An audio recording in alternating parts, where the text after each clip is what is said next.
ও এখন কি না না দুধ খাবে না, কি খাবে? ছেড়ে ছেড়ে ছেড়ে কি খাবে? কি কি ফুচকা? ফুচকা খাবে? উলি বাবা রে, ফুচকা খেতে আসছে। তুমি ফুচকা খাবে? আরে মুখটা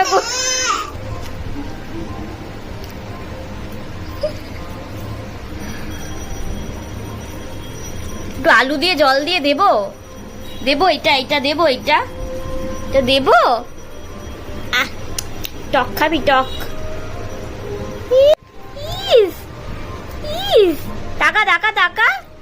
এলে বাবা, এলে বাবা। তেত্তি তেত্তি টেস্টি, টাকা টাকা। এই